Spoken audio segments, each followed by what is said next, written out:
Hello everyone, स्वागत है आप लोग का ग्लिफली स्टडी में। एसएससी जीडी का नोटिफिकेशन आ चुका है। ऑफिशियल नोटिफिकेशन है ये 2022 जीडी का। इसमें कुछ ऐसी बातें हैं, कुछ ऐसे बदलाव हैं जिनको आपको ज़रूर समझ लेना चाहिए फॉर्म भरने से पहले। फॉर्म भरने की जल्दीबाजी ना करें और ऐसा भी ना हो कि बहुत स्लो फॉर्म भरिएगा। पहले पूरा आप देख लीजिए कि नोटिफिकेशन में क्या बदलाव किए गए हैं, क्या बातें कही गई हैं। चलिए आज आपको पूरा डिटेल में समझाता हूँ। इम्पॉर्टेंट बातें, सारी नोटिफिकेशन को तो नहीं, लेकिन कुछ ऐसे इम्पोर्टेंट बातें जो आपको फॉर्म भरने से पहले ज़रूर देख लेना चाहिए। तो देखिए क्या क्या इम्पोर्टेंट बातें हैं। कांस्टेबल जीडी किस किस जगह ये भरा जाएगा, तो सेंट्रल आर्म फोर्सेस यानी CAPF में, उसके बाद राइफलमैन जीडी, फिर असम राइफल और नारकोटिक्स कंट्रोल ब्यूरो, इन सब में जीडी की भर्ती निकली है। इसका ऑनलाइन जो शुरुआत है फॉर्म भरने का वो कब से चालू हो रहा है, तो 27 अक्टूबर से लेकर 30 नवंबर तक, यानी कि लगभग 1 महीना का टाइम आपको है फॉर्म भरने का। तो 27 तारीख से ये फॉर्म भरना शुरू हो चुका है। हड़बड़ी नहीं करिएगा, आप फॉर्म आराम से भरिएगा। पूरा डिटेल में मैं वीडियो लाऊंगा कि फॉर्म कैसे भरना है और आपको सब कुछ आराम से समझाऊंगा। देखिए लास्ट डेट कब है, 30 नवंबर 2022, और वो भी कब, 11 बजे रात तक। ठीक है, तो एकदम आराम से पहले सब चीज़ समझ लीजिए, अपना तैयार कर लीजिए सारे डॉक्यूमेंट, उसके बाद भरिएगा। ठीक है, अब देखिए last date and time for generation of offline चालान, यानी कि आप पेमेंट जो है ऑफलाइन भी कर सकते हैं। लास्ट डेट उसका 30 तारीख है। ओके, उसके बाद आप चाहें तो इसको ऑनलाइन भी पेमेंट कर सकते हैं। इसका लास्ट डेट है 1/12 यानी 1 दिसंबर 2022 11 बजे रात तक। ठीक है, और last date of payment through चालान से लास्ट पेमेंट कब कर सकते हैं, 1 दिसंबर तक। एग्ज़ाम कब होगा ये काफ़ी इम्पोर्टेंट है। एग्ज़ाम इसका रखा गया है जनवरी 2023 में, यानी कि कुल मिलाकर आपके पास लगभग 2 से 2.5 महीने का टाइम है। ठीक है, तो अब आपको प्रिपरेशन बहुत ज़ोर शोर से करनी होगी। और अगर आप लोग इंटरेस्टेड हैं कि आपको मैथ्स बेसिक से एकदम सिखाई जाए, अगर आपका मैथ्स कमज़ोर है, आप बेसिक से सीखना चाहते हैं, तो ज़रूर कमेंट करिएगा। आपको बेसिक से मैथ्स यहाँ पर सिखाया जाएगा बिना किसी पैसे के, फ्री ऑफ कॉस्ट यूट्यूब पर लाया जाएगा, लेकिन आप लोग इंटरेस्टेड होंगे तो। और एक ग्रुप है जो बनाया गया है हाल ही में, जीडी स्पेशल, आप उसको ज़रूर ज्वाइन कर लीजिएगा। उसका लिंक आपको डिस्क्रिप्शन में मिल जाएगा। चलिए आगे चलते हैं, अब और कुछ इम्पोर्टेंट चीज़ें देख लेते हैं। यहाँ पे देखिए सबसे इम्पोर्टेंट बात है कि एप्लीकेशन जो है वो ऑनलाइन ही भर सकते हैं। ऑफ़लाइन जो पेपर पे होता था वो अब फॉर्म आपको नहीं भरना है, केवल ये ऑनलाइन होगा, ये बात ध्यान रखें। ऑफ़लाइन फॉर्म नहीं एक्सेप्ट करेगा, आपको केवल ऑनलाइन भरना है। ओके, उसके बाद देखिए इसके बाद कंप्यूटर बेस्ड एग्ज़ाम, यानी कि कंप्यूटर पर एग्ज़ाम होगा। और ये कमीशन जो किस भाषा में कराएगा, तो इंग्लिश या हिंदी। ठीक है, इंग्लिश और हिंदी दोनों में रहेगा, आप जिसमें एग्ज़ाम देना चाह रहे हैं दे सकते हैं। ठीक है, तो ये काफ़ी बढ़िया यहाँ पे मौका है। जो लोग हिंदी या इंग्लिश प्रेफरेंस देते हैं, ठीक है, तो उनको दोनों भाषाओं में, बाकी जो लोकल लैंग्वेजेज हैं उसमें नहीं होगा, ये केवल हिंदी और इंग्लिश में होता है। ओके, अब उसके बाद आगे बढ़ें तो इसमें फिजिकल टेस्ट भी होगा। ओके, फिजिकल टेस्ट होगा, फिजिकल स्टैंडर्ड टेस्ट और फिजिकल एफिशिएंसी टेस्ट, तो ये दोनों होगा। फिर उसके बाद डिटेल में मेडिकल एग्ज़ाम होगा। फिर उसके बाद अगर कहीं मेडिकल में दिक्कत है तो रिव्यू मेडिकल एग्ज़ाम होगा। और ये सब कौन कराएगा, CAPF कराएगा। ठीक है, ये एक संस्था है, यानी एसएससी का काम है एग्ज़ाम दिलवा देना, और आपका एग्ज़ाम के बाद वो सारे काम जो है ये CAPF करवाएगा। ओके, चलिए आगे अगर बढ़ें और इम्पोर्टेंट अगर कुछ जाने तो देखिए यहाँ पर सबसे इम्पोर्टेंट बात, सैलरी कितना मिलेगा। देखिए सैलरी की बात अगर करें तो 18,000 से लेकर 56,000 तक मिलेगा। पे लेवल 1 ये किसको मिलेगा, जो लोग सिपोए हैं, यानी सिपाही जो हैं NCB में, नारकोटिक्स कंट्रोल ब्यूरो में जो लोग सिपाही हैं उनको मिलेगा। लेवल 1 का सैलरी। लेकिन बाकी लोग जो हैं, बाकी पोस्ट जो हैं उनके लिए है देखिए 21,700 से लेके 69,000 तक मिल सकता है लेवल 3 के हिसाब से। ठीक है, चलिए अब बातें हैं वैकेंसी की बात। सबसे इम्पोर्टेंट लोगों के मन में यही होता है कि वैकेंसी कितनी है। वैकेंसी जो है ये पिछले साल जितनी ही है लेकिन पहले से काफ़ी कम है। जो पहले 50,000 के करीब आती थी अब बहुत कम है। अगर टोटल की बात करें, आप यहाँ पे सबका देख सकते हैं, ओबीसी का टोटल यहाँ पे देख सकते हैं 4800 है, ईडब्ल्यूएस का टोटल 2100 है और एससी का 3377, एसटी का 1930। ये अलग अलग, ठीक है, ये अलग अलग पार्ट में है। यानी कि बीएसएफ में आप देख सकते हैं इस तरीके से डेटा दिया हुआ है। बीएसएफ, सीआईएसएफ, सीआरपीएफ, एसएसबी सबका अलग अलग है और सबको जोड़ने पर ये टोटल हो रहा है। हालांकि हम लोग सबसे पहले टोटल की बात कर लें तो टोटल यहाँ पे देख सकते हैं 24,369 हो रही है। इसमें सारे कैटेगरी को जोड़कर ये बताया जा रहा है। ठीक है, फीमेल भी है, मेल भी है, तो मेल का अलग है, फीमेल का अलग है। फीमेल की जो सीट है थोड़ी सी कम है, आप यहाँ पे देख पाएंगे कि फीमेल की जो टोटल हो रही है वो 2626 हो रही है, जबकि मेल की हो रही है 21,579। ठीक है, तो इस तरीके से ये पूरी वैकेंसी थी। अब आते हैं और नेक्स्ट पॉइंट पर। चलिए, नेक्स्ट पॉइंट है, देखिए यहाँ पे ध्यान रखिएगा कि 3.3 नंबर पॉइंट काफ़ी इंपॉर्टेंट जो पॉइंट है उन्हीं को मैं बताऊंगा यहाँ पे।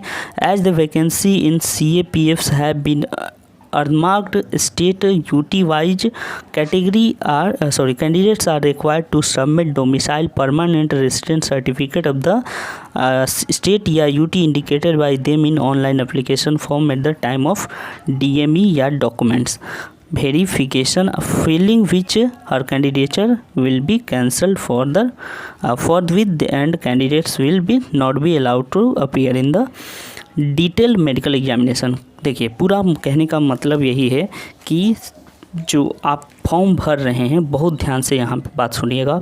आप जब फॉर्म भरने जा रहे हैं, ऑनलाइन फॉर्म भर रहे हैं, तो उस समय आपको डोमिसाइल या परमानेंट रेजिडेंट सर्टिफिकेट आपको देना पड़ेगा।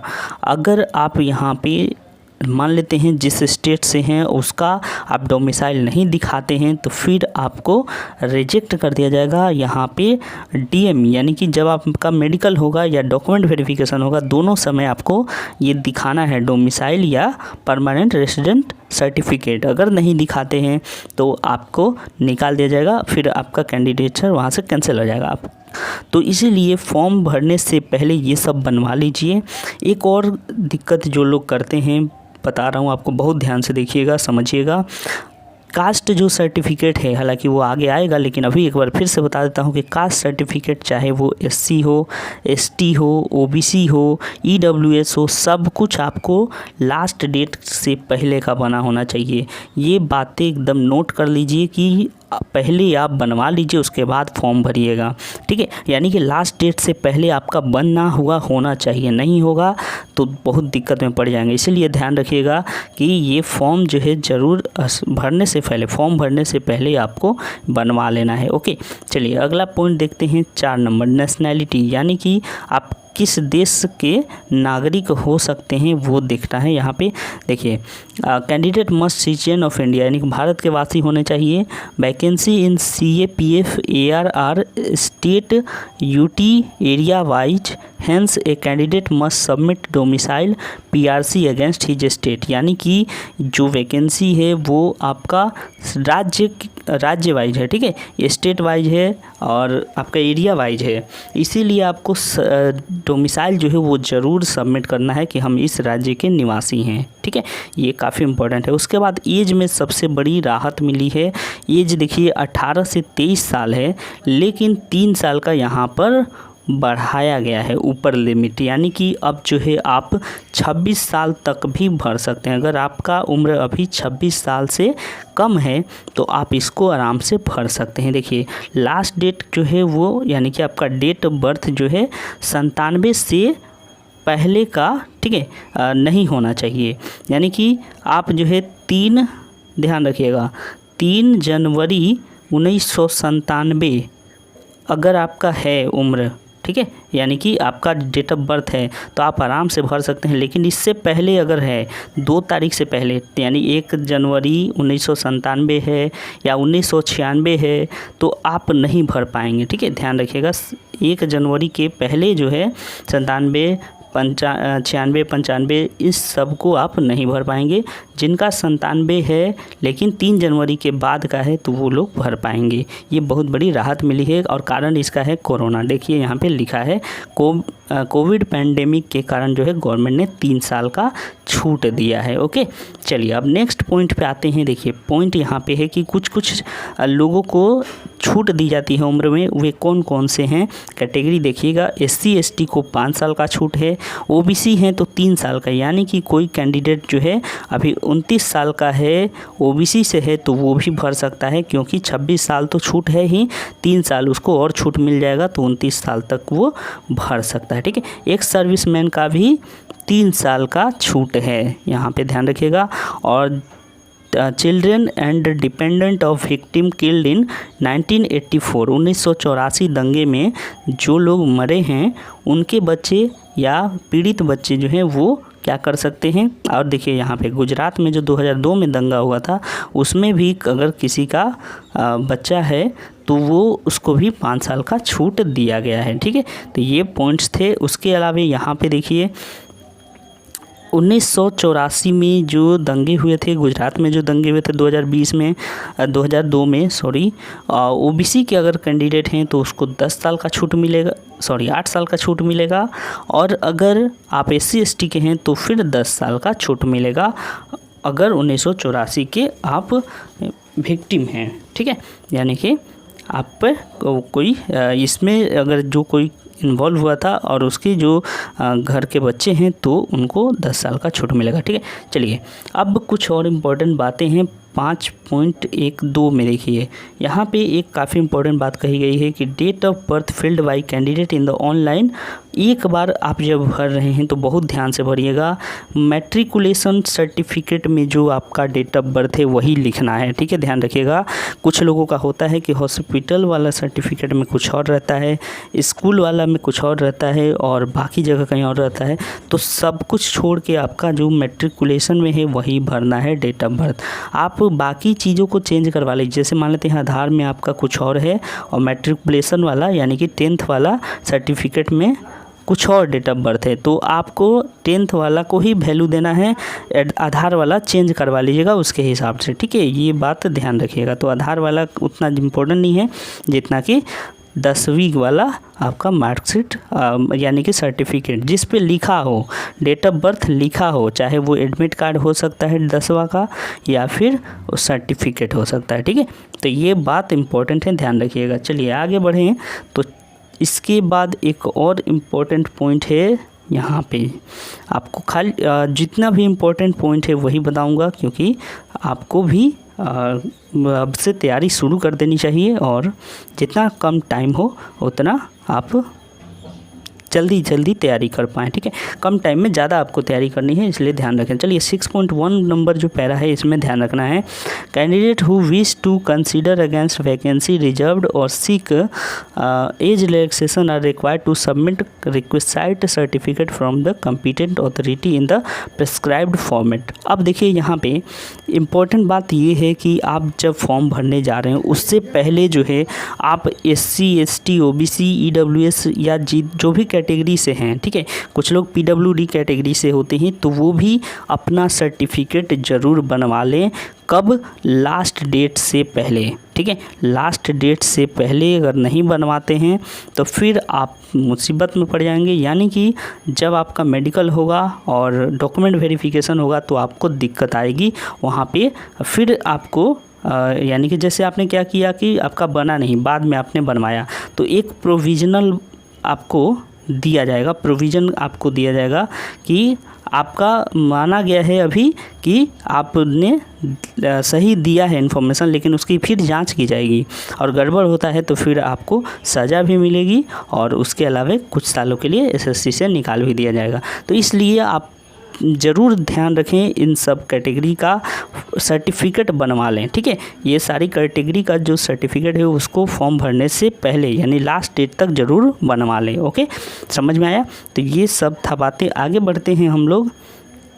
अब यहाँ पे भी एक बात कह रहा है कि जो कैंडिडेट जो है वही चीज़ यहाँ पे भी लिखा है कि SC ST कैटेगरी में जो हैं और मान लेते हैं कि वो एक राज्य से दूसरे राज्य गए हैं। ठीक है, जैसे कि आप हैं यूपी के और आप अभी मुंबई में रह रहे हैं। ठीक है, और आप पूरा मुंबई में ही शिफ्ट हो गए, मुंबई में घर बनाकर रह लिए, अब आपको यूपी में जाने की ज़रूरत नहीं पड़ रही है, तो फिर आप वैसे में माइग्रेंट कहलाएंगे। ठीक है, और अगर आपने मान लेते हैं कि आपका सारा डॉक्यूमेंट जो है यूपी से ही था और आप महाराष्ट्र में अभी जाकर बस गए, तो करना क्या होगा, आपके पास जैसे कि महाराष्ट्र का उतना आपका पास अभी सर्टिफिकेट नहीं है, तो यूपी वाला सर्टिफिकेट भी चलेगा, आपको बनवा सकते हैं। देखिए यहाँ पे लिखा है कि अगर एक स्टेट से दूसरे स्टेट में आप गए हैं तो आपको बताना पड़ेगा। ठीक है, बताना पड़ेगा क्योंकि आपको रिजर्वेशन उसी अनुसार मिलेगा जिस राज्य से आप हैं, जिस राज्य से हैं उसके अनुसार आपको फ़ायदा मिलेगा रिजर्वेशन में। देखिए लिखा हुआ है यहाँ पे। और आप जो है to appear as unreserve category from state of migration और to appear as unreserved candidate from the state of migration. और नहीं तो फिर आप जो है क्या हो सकता है, आप माइग्रेशन सर्टिफिकेट में बताना पड़ेगा आप क्या क्या इन्फॉर्मेशन दे रहे हैं कि आप किस राज्य के हैं। और उसके बाद यहाँ पे देखिए कि such choice will have to exercise by the candidate in the online application form, no request to change of such option after submission of application form will be entertained by the commission in case a candidate opts to avail the benefit of reservation from the state of origin. He will have to submit information about district and state of his origin as well as the district and state of his current domicile in the application form. तो ये यहाँ पे और कुछ बातें हैं वो देख लेते हैं। And his candidature will be consider from the state of origin, such candidate will not be required to domicile. यानी कि समझिए कि आपने क्या किया, किसी और राज्य के थे और आप अभी किसी और राज्य में रह रहे हैं, तो जब आपने बता दिया, ठीक है, जब आप एप्लीकेशन फॉर्म भरेंगे तो उसमें बड़े ध्यान से बताइएगा कि हम इस राज्य के थे और इस राज्य में रहते हैं। ये बात ध्यान रखिए कि आप परमानेंट एड्रेस जो दे रहे हैं, ठीक है, पूरी बात को डिटेल समझिए कि आप परमानेंट एड्रेस जो दे रहे हैं, अगर आप उस राज्य के हैं, अभी आप मान लेते हैं यूपी के हैं, ओके, यूपी के हैं और आपने क्या किया कि रहते हैं, कमाने खाने के लिए गए हैं महाराष्ट्र में, कमाने खाने के लिए गए हैं, ये नहीं हमेशा के लिए बसने नहीं गए हैं, वो अलग केस होता है। आप कमाने खाने गए हैं लेकिन आप फिर से वापस यूपी में आ जाएंगे, ठीक है, आने के आपके चांसेस है, आप आते रहते हैं, तब तो आपको यूपी ही भरना है, ठीक है, यूपी ही भरना है अपना स्टेट। लेकिन अगर आप पूरा बस चुके हैं महाराष्ट्र में, आपको आना जाना नहीं करना है, यूपी में आपका घर ख़त्म हो चुका है, तो आप क्या करेंगे, बताएंगे तो ज़रूर कि हम माइग्रेंट हैं, कहाँ के, तो हम यूपी से थे, अब हम रहते हैं महाराष्ट्र में, ये आपने बता दिया। और इसी बात को लेकर बोला है कि एक बार अगर आप बता देते हैं तो फिर उसको चेंज नहीं कर सकते, इसलिए ध्यान से उसको बताइएगा, बहुत ही ध्यान से। और अगर आप जो है चुन लेते हैं तो आपको बेनिफिट कहाँ का मिलेगा, जिस राज्य के आप हैं वहाँ से आपको बेनिफिट मिलेगा, ठीक है, और वहाँ से आपको बताना पड़ेगा कि हम उस राज्य के हैं और उसका इन्फॉर्मेशन देना होगा कि आप किस राज्य के, किस ज़िले के हैं और कहाँ से आप हैं, ठीक है, ये सारी डिटेल आपको बतानी पड़ेगी। चलिए नेक्स्ट बढ़ते हैं आगे। आगे बढ़ने से पहले एक चीज़ यहाँ पे हम लोग समझ लेते हैं कि अगर आपने चेंज कर लिया है राज्य तो आपको डोमिसाइल देने की ज़रूरत नहीं पड़ेगी, यानी कि आप जिस राज्य के थे पहले आपने बता दिया कि हम इस राज्य के थे, इस ज़िले के थे, तो बस उतना ही काफ़ी है, मतलब हम माइग्रेंट हैं, ये बात ध्यान रखिएगा कि हम माइग्रेंट हैं और इस राज्य के, इस ज़िले के हैं, आपने बता दिया, अब आपको डोमिसाइल देने की ज़रूरत नहीं पड़ेगी। लेकिन अगर आप किसी और राज्य में हैं और उसी में रह रहे हैं तो उसका डोमिसाइल आपको ज़रूर देना है। ओके, चलिए आगे बढ़ते हैं। अगला पॉइंट देखिए, क्रूशियल डेट क्या होगा। क्रूशियल डेट जो होगा क्लोजिंग डेट होगा और ऑनलाइन एप्लीकेशन फॉर्म का क्लोजिंग डेट क्या है तो वो देखिए यहाँ पर जैसे ही आप ऊपर जाएंगे तो आपको क्रूशियल डेट मिलेगा, ठीक है, ये लास्ट सबसे टॉप में है। तो चलिए लास्ट में आपको दिखा दूंगा कि क्रूशियल डेट क्या है। फ़िलहाल जो है हम लोग यहाँ पे समझ लिए कि यानी कि सर्टिफिकेट आपके सब जो है वो कब के बने होने चाहिए, लास्ट डेट के पहले का बना होना चाहिए। ठीक है, ये बात एकदम नोट कर लीजिए और गलती नहीं करिएगा। कई सारे एमटीएस के कैंडिडेट जो थे उनका इसके कारण ही प्रॉब्लम हो गया, क्योंकि उन्होंने एप्लीकेशन फॉर्म भरने के बाद बनवाया था सर्टिफिकेट। तो इसलिए आप ऐसी गलती ना करें। ओके, चलिए आगे बढ़ते हैं। अब इसके बाद देखिए, इसके बाद यहाँ पे 6.4 जो पॉइंट है उसको देखते हैं। Person seeking appointment on the basis of reservation to OBC must ensure that वो community certificate does not fall in creamy layer. यानी कि जो ओबीसी के कैंडिडेट हैं वो ये ज़रूर तय कर लें कि वो क्रीमी लेयर के अंतर्गत तो नहीं आते हैं। अगर आप क्रीमी लेयर के अंतर्गत आते हैं तो फिर आपको ओबीसी का फ़ायदा नहीं मिलेगा, वो जनरल में ही काउंट होगा। तो इसलिए नॉन क्रीमी लेयर सर्टिफिकेट बनवाया जाता है। तो फॉर्म भरते समय ध्यान रखिएगा, नॉन क्रीमी लेयर मारिएगा। Okay, non creamy layer. कई लोग क्या करते हैं, फॉर्म भरते हैं ओबीसी लिखा रहता है और भर देते हैं क्रीमी लेयर, तो फिर आप जनरल ही हो गए। लेकिन नॉन क्रीमी लेयर जब आप भरेंगे तो आप ओबीसी में काउंट होंगे, ये बात ध्यान रखिएगा। चलिए नेक्स्ट पॉइंट पे आते हैं, 6.7 नंबर। अब देखिए यहाँ पे एक इम्पोर्टेंट बात लिखा गया है कि जो लोग असम के हैं, ठीक है, उनको डोमिसाइल सर्टिफिकेट देने की ज़रूरत नहीं है। यानी कि जो असम गवर्नमेंट है वो क्या कर रही है, डोमिसाइल सर्टिफिकेट अभी नहीं दे रही है, इसीलिए आपको देने की ज़रूरत नहीं है, सबमिट करने की ज़रूरत नहीं है। हाँ, आपका जब सिलेक्शन होगा तो उस समय ये वेरिफिकेशन किया जाएगा कि आप वहाँ के हैं कि नहीं। ठीक है, चलिए नेक्स्ट अगर बात करें 6.8 नंबर पॉइंट 6.8 की, वेस्ट पाकिस्तानी रिफ्यूजी, ठीक है, पाकिस्तान से जो शरणार्थी आए हैं, who have settled in Jammu and Kashmir Ladakh but does not have given the status of citizen. मतलब ये हुआ कि जो लोग पाकिस्तान से हैं और जम्मू कश्मीर में या लद्दाख में रह रहे हैं और जिनको कि not given status of citizen, यानी कि जिनको अभी सिटीजन का, नागरिक का अभी तक जो है स्टेटस नहीं दिया गया है कि आप नागरिक हैं, तो वे लोग क्या कर सकते हैं, having domicile certificate from the designated authority of the Kashmir and however such candidate will required to submit a हाँ, तो ठीक है, वो लोग भी फॉर्म भर सकते हैं, लेकिन ध्यान रखना होगा कि आपको एक नेटिविटी या आइडेंटिटी सर्टिफिकेट देना पड़ेगा कि हम पाकिस्तान के रिफ्यूजी हैं। ठीक है, अगर वो देते हैं तो आप भी इस फॉर्म को भर सकते हैं। आगे बढ़िए। अब नेक्स्ट जो काफ़ी इम्पोर्टेंट है कि क्वालिफ़िकेशन क्या होनी चाहिए, और देखिए यहाँ पे लिखा हुआ है 1/1/2023 तक, यानी कि 2023 से पहले तक आपका 10th का सर्टिफिकेट होना चाहिए। देखिए 10th क्लास आप पास कर लेने चाहिए जनवरी 2023 से पहले। अगर नहीं है तो फिर आप इस फॉर्म को नहीं भरिए। यहाँ पे साफ साफ लिखा है, candidate who have not acquired the essential qualification as on the stipulated date will not be eligible and need not apply. यानी कि आपको ज़रूरत नहीं है अप्लाई करने की अगर आप सर्टिफिकेट नहीं रखते हैं 2023 से पहले, यानी कि 2023 से पहले अगर आप पास नहीं किए तो आपको ज़रूरत नहीं है भरने का।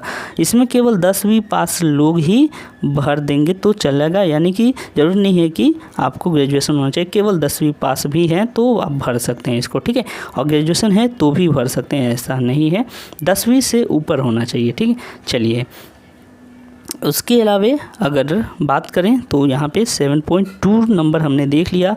7.3 में समझिएगा कि आपका जो सर्टिफिकेट होना चाहिए वो किसी स्टेट गवर्नमेंट का और या तो सेंट्रल गवर्नमेंट का होना चाहिए, बाकी किसी और गवर्नमेंट का या कोई और सर्टिफिकेट एक्सेप्ट नहीं किया जाएगा। ये पॉइंट नंबर 3 में कहा गया है।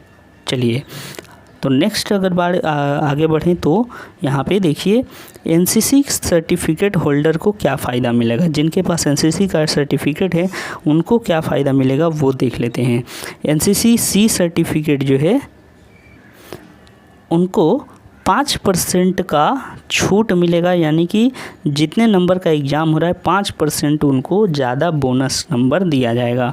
उससे अलावा एनसीसी बी वाले को 3%, यानी कि 100 नंबर का अगर एग्ज़ाम हो रहा है तो 5 नंबर सी वाले को मिल जाएगा ऐसे ही, और जो बी सर्टिफिकेट वाले हैं उनको 3 नंबर दिया जाएगा बोनस के तौर पे, ठीक है। तो ये जो लोग एनसीसी किए हैं उनके लिए फ़ायदेमंद है। उसी तरह जो सर्टिफिकेट ए वाले हैं उनको 2 नंबर मिलेगा यानी 2%। और उसके बाद फिर यहाँ पे देखिए अगला कह रहा है the benefit of incentive bonus marks will only be provided to a candidate who has opted bonus mark incentive for NCC certificate in online form. यानी जब आप ऑनलाइन फॉर्म भर रहे हैं उस समय आपको बताना पड़ेगा, एक आपको ऑप्शन दिया जाएगा कि आपके पास बोनस मार्क्स हैं या आप लेना चाहते हैं फ़ायदा, तो आपको इसमें ज़रूर ऑप्शन ये दिखाना होगा ऑनलाइन फॉर्म में, तभी आपको इसका फ़ायदा मिलेगा। ओके, तो इसीलिए जब फॉर्म भरने जाएं तो बहुत सावधानी से भरें। मैं इस पर वीडियो लाऊंगा, आपको एक एक बात समझाऊंगा, तब तक आप लोग ध्यान से आराम से पहले कुछ समझिए और उसके बाद भरना शुरू करिएगा। वीडियो का इंतज़ार करिएगा और आप तैयारी ज़रूर करिए। और तैयारी करना है तो आप अपनी बातें बता सकते हैं अपने, आपको अगर मैथ्स में दिक्कत है तो मैथ्स का मैं तैयारी करवा सकता हूं, आप लोग ज़रूर कमेंट करके बताइएगा। चलिए अब आगे बढ़ते हैं। अब देखिए कैसे अप्लाई कर सकते हैं, ठीक है। अप्लाई करने के लिए आपको ऑनलाइन ही करना है, ये तो समझ में आ गया। उसके बाद देखिए यहाँ पे इम्पोर्टेंट बात है कि आपका फ़ोटो कितना का होना चाहिए, 20 से 50 KB का फ़ोटो होना चाहिए और उसका साइज़ जो है 3.5 सेंटीमीटर से 4.5 सेंटीमीटर का होना चाहिए, ठीक है। और 3 महीने पुराना नहीं होना चाहिए, 3 महीने से ज़्यादा पुराना नहीं होना चाहिए फ़ोटो, ठीक है। ध्यान रखिएगा, लिखा है यहाँ पे photograph should not be more than 3 months old from the date of publication of the notice. यानी जब नोटिस आ गया नोटिफिकेशन तो उससे 3 महीने पहले से, उसके 3 महीने पहले तक ही बना होना चाहिए। उससे पहले अगर हुआ तो फिर वो रिजेक्ट हो जाएगा फ़ोटो, ठीक है, ध्यान रखिएगा। और फ़ोटो कैसा होना चाहिए, बिना किसी टोपी का, स्पेक्टल्स और frontal view of the face should be visible. और आपका जो है पूरा आगे वाला भाग दिखना चाहिए, जो कि आपको एग्जाम्पल में दिखाया गया है नोटिफिकेशन में, वो मैं आपको दिखा दूंगा। तो वहाँ से ही आप देखकर आइडिया लगा सकते हैं। और ध्यान रखिएगा फ़ोटो का साइज़ जो है ज़रूर आपको रखना है 20 से 50 KB। लास्ट डेट कब है एप्लीकेशन का, तो देखा हमने 30/11/2022, यानी कि यही वाला जो है डेट आपको ध्यान रखना है, यही लास्ट डेट है जब आपको सारा सर्टिफिकेट भी बनवा के रख लेना है इससे पहले का। ओके, चलिए अब इसके बाद आगे बढ़ें तो आगे है 9.1 पॉइंट में देखिए यहाँ पे एप्लीकेशन फ़ीस कितना देना पड़ रहा है, 100 रुपया मात्र लगेगा आपको। 100 रुपया में ये फॉर्म भरा जाएगा। लेकिन कुछ औरतें हैं, women candidate belonging to schedule caste ST, ex serviceman eligible for reservation exempted from payment fee. और जो कैंडिडेट जो है वो SC ST की हैं महिलाएं, उनको पेमेंट करने की ज़रूरत नहीं है। और यहाँ पे देखिए और ध्यान रखिएगा कि पेमेंट कैसे कर सकते हैं, तो ऑनलाइन इसको भी कर सकते हैं भीम UPI से। और बाकी चीज़ें यहाँ पे जानकारी दी हुई है, ATM कार्ड से भी आप कर सकते हैं, ठीक है। ये सारी जानकारी हैं। चलिए बाकी आगे बढ़ते हैं। इसके बाद फिर 9.4 नंबर पॉइंट देख लेते हैं कि कब तक आप पेमेंट कर सकते हैं। ध्यान रखिएगा 1 दिसंबर 2022 तक, तो इस डेट से पहले आप फॉर्म भर लीजिएगा। ओके, चलिए नेक्स्ट अगर बात करें और तो सेंटर कहाँ कहाँ देगा एग्ज़ाम का, ठीक है। एग्ज़ाम सेंटर क्या क्या भर सकते हैं आप, तो देख लीजिए सब कुछ रीजन वाइज दिया हुआ है। सेंट्रल रीजन में अगर आप आते हैं यानी कि यूपी और बिहार में आप आते हैं तो कहाँ कहाँ एग्ज़ाम सेंटर दे सकता है और आपका क्या क्या भर सकते हैं, आपके ऑप्शन क्या क्या हैं, तो ये सब कुछ यहाँ पे डिटेल दिया हुआ है। देखिए भागलपुर है, दरभंगा है, मुजफ्फरपुर है, पूर्णिया है, आगरा है, पटना है, बरेली है, गोरखपुर है, झांसी है, कानपुर है, ठीक है, लखनऊ है, मेरठ है, प्रयागराज है, वाराणसी है। तो इस तरीके से सभी रीजन का, अलग अलग रीजन का सब कुछ यहाँ डिटेल में दिया हुआ है। और फॉर्म भरते समय आपको ये सारे ऑप्शन दिखेंगे, तो जो आपको नज़दीक लगेगा वो आप चुन लीजिएगा, ठीक है। तो इस तरीके से सारे रीजन का दिया हुआ है, आप नोटिफिकेशन डाउनलोड करके भी देख सकते हैं। ये ऑफिशियल नोटिफिकेशन है, तो आपको पूरा नोटिफिकेशन मिल जाएगा ऑफिशियल वेबसाइट से। चलिए आगे बढ़ते हैं 11 नंबर पॉइंट में। यहाँ पे एक बदलाव किया गया है।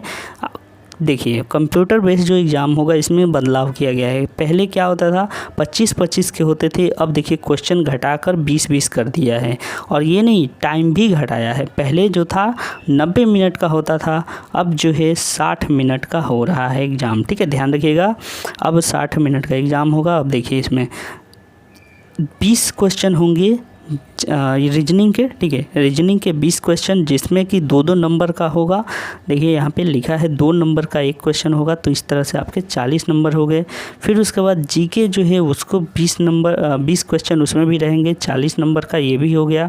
इसके बाद मैथ है, मैथ भी है 40 नंबर का। और उसके बाद हिंदी या इंग्लिश ये भी है 40 नंबर का, यानी कि कुल मिलाकर आपके 4 चक्के 16 यानी कि हो गए 160 नंबर के पेपर।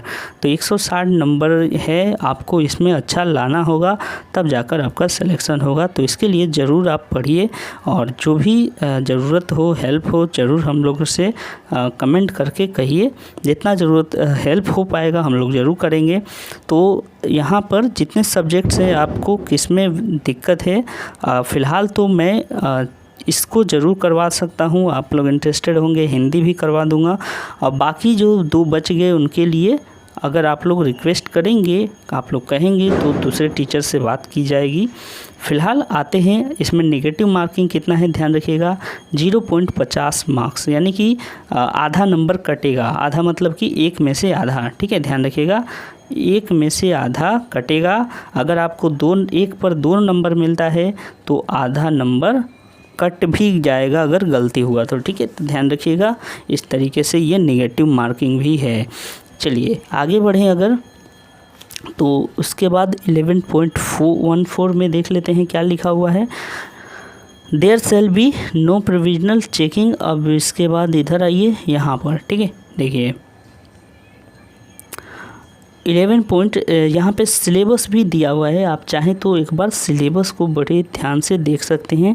सिलेबस सब कुछ आपको बताया गया है, किस सब्जेक्ट में क्या सिलेबस है। मैथ्स का अगर बात करें तो देखिए मैथ में सिलेबस जो है नंबर सिस्टम आएगा, computation of whole number, decimal, fraction, relationship between number, fundamental mathematics, arithmetical operation, percentage, ratio, proportion, average, interest, profit loss, discount, mensuration, time and distance, ratio and time. ठीक है, ratio and time, time and work. तो ये सारी चीज़ें जो है बता दिया है सिलेबस में, आपको क्या पढ़ के जाना है इन्होंने बताया है। ठीक है, ओके।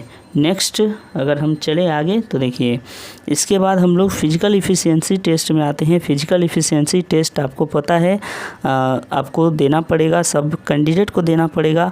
क्या इसमें इम्पोर्टेंट है वो देख लीजिए। फिजिकल इफ़िशियंसी टेस्ट में है 5 किलोमीटर चलना है या दौड़ना है, चलना क्या है, दौड़ना है 5 किलोमीटर, और वो भी कितना 24 मिनट में। ठीक है, आप चले दौड़े जैसे भी आपको 24 मिनट में 5 किलोमीटर तय कर लेना है। ठीक है, और उसके बाद देखिए यहाँ पे फीमेल के लिए, ये तो मेल का था 5 किलोमीटर 24 मिनट में, लेकिन फीमेल के लिए है 1600 मीटर 8.5 मिनट में।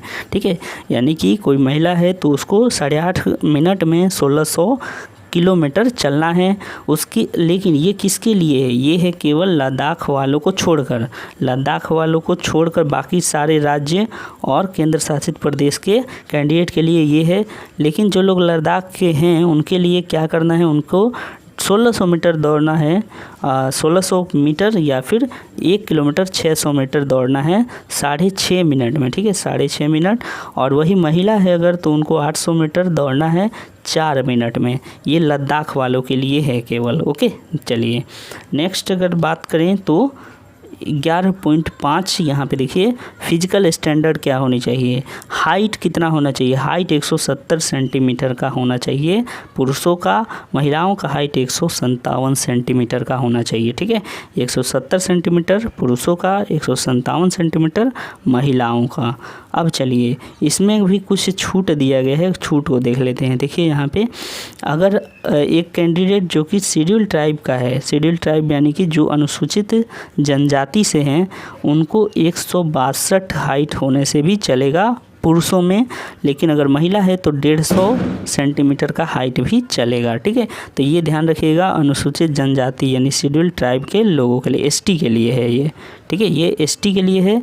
उसके अलावा यहाँ पे ईस्टर्न जो स्टेट हैं, नॉर्थ ईस्ट वाले स्टेट जिसमें कि असम, मेघालय, मिजोरम, मणिपुर आते हैं, उनमें 157 का हाइट होना चाहिए मेल का और 147 हाइट होनी चाहिए फीमेल का। ठीक है, ये नॉर्थ ईस्ट रीजन का। और बाकी जो है शेड्यूल ट्राइब के लोग हैं लेफ़्ट विंग के, उनका जो है 160 से 147 होना चाहिए, 160 मेल और 147 फीमेल। इसके अलावा देखिए यहाँ पे कुछ और जो हैं कैटेगरी, जैसे कि गहरवालिस हैं, कुमाऊनीस है, डोगरा है, मराठा है, इन लोगों को 165 हाइट रहने से भी चलेगा पुरुषों का, और महिलाओं का 155 का हाइट होना चाहिए। ठीक है, उसके बाद देखिए यहाँ पे नॉर्थ ईस्ट स्टेट जो है अरुणाचल प्रदेश, मणिपुर, मेघालय, मिजोरम, नागालैंड, सिक्किम, इन सब को, ठीक है, यहाँ के जो कैंडिडेट हैं हीलिंग, ठीक है, ध्यान रखिएगा, हेलिंग फ्रॉम कहाँ से, तो नॉर्थ ईस्ट वाले 162.5 से लेके 152.5 तक। ठीक है, तो ये सारी चीज़ें जानकारियाँ आपको दी हुई है, बहुत ध्यान से देख लीजिएगा, उसके बाद आप फॉर्म भर लीजिएगा। ओके, चलिए नेक्स्ट बढ़ते हैं आगे।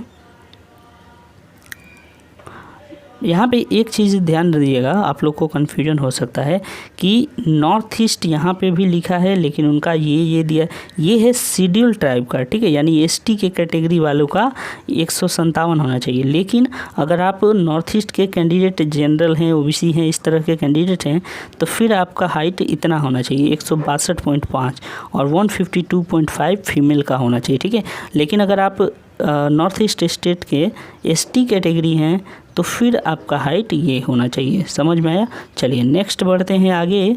तो चेस्ट कितना होना चाहिए? चेस्ट जो है अनएक्सपेंडेड, ये मेल के लिए है चेस्ट, ये 80 का होना चाहिए और 5 सेंटीमीटर को मिनिमम एक्सपेंशन यानी फैलना चाहिए। मतलब कि 80 जो है आपका बिना फुलाए होना चाहिए और 85 फुलाने के बाद होना चाहिए। ठीक है, ये चीज़ समझ में आया? चलिए नेक्स्ट अगर बात करें तो उसके बाद एक चीज़ यहाँ पे ध्यान रखिएगा कि few candidates are allowed relaxation in chest measurement. उनको कुछ लोगों को छूट भी है इसमें, किसको किसको छूट है देख लीजिए।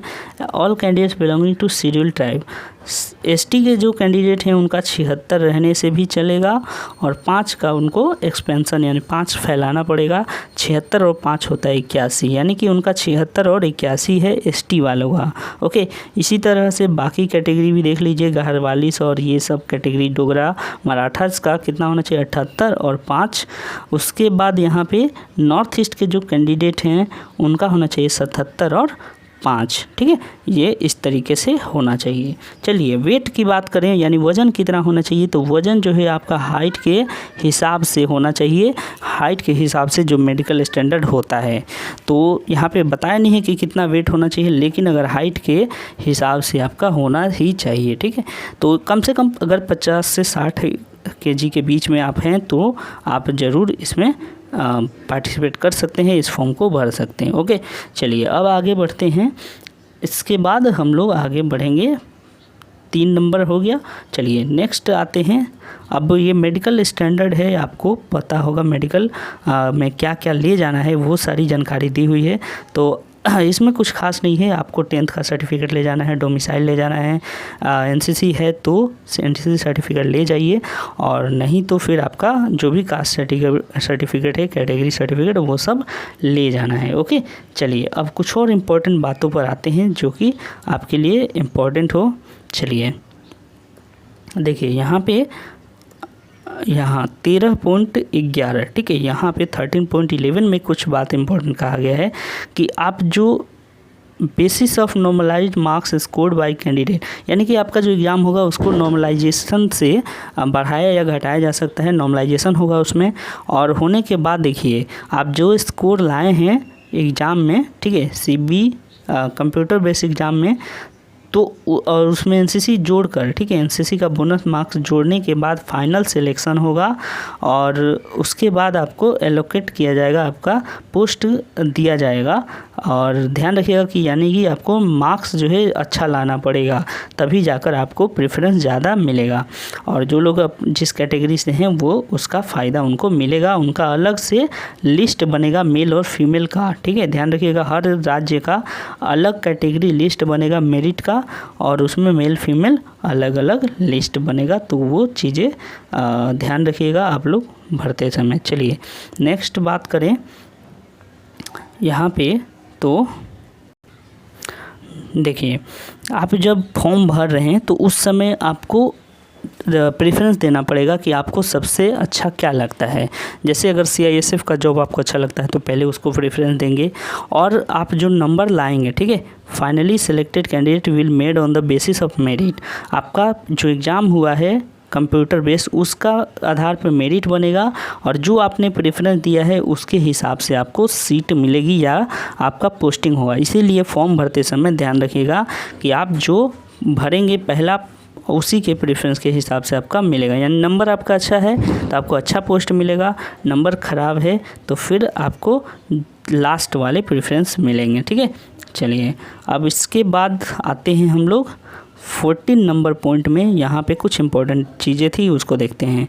आपका टाई कैसे होगा? टाई अगर हो जाता है, मान लेते हैं एक लड़का का 30 आया है और एक और लड़का का 30 आया है, दोनों 30-30 है, तो फिर इन लोग का टाई कैसे होगा?